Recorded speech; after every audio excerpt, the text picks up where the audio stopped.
eikö nää semmonen asia, että tuo meidänkin suku niin aikamoista tommoista niinku jääkiekkohullua väkeä, että niin mäkin tulee käytyä vähän joka viikko täällä pelissä niinku ton veli... Tuu muuten käymään täällä, tässä on mun velipoikani Teppo Näsä. Moro!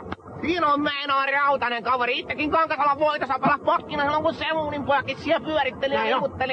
No niin, no ne meni kanaan. Kun jumakauta niin sen verran munkin täytyy sanoa, että hommat on mennyt ihan kummalliseen suuntaan, nimittäin tänä päivänä istumapaikkanivukki, ne on 80 markkaa! Ja minkä takia? Niin 80 markkaa, jumakauta, mekin oltiin kerran näissä layoffseissa jotain niinku otetaan niin oikein kunnon pelinää, niin eturiviin mennään.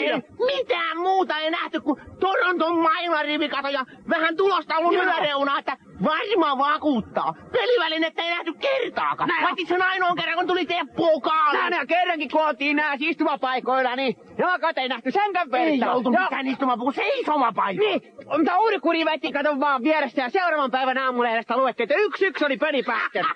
Näin on, yksi kaveri sanoi mulle, kato, että tuu halliin, siellä on hyvä fiilistä. Tuu seuraa. Huuto ei kuulu muuta kuin lihapiirakka, josta älä tööni siinä rakkaan. Ei mitään fiilistä. Näin on just Nummisen Kallu ja toi porukka. Kyllä nimenomaan Mariakin kun pisti, kato. Kyllä se on siinä, kun Maria nämä. 50 ainakin. Rokkasen ja kaikkea kautamassa jotain tärkeää. No mitä sä nyt huulat siinä? Mulla menee hermot. Oikein mikä? Lähdetään kattoo tämän kullinkia. Nimenomaan. Mua ei huvita kohta muuten mikään.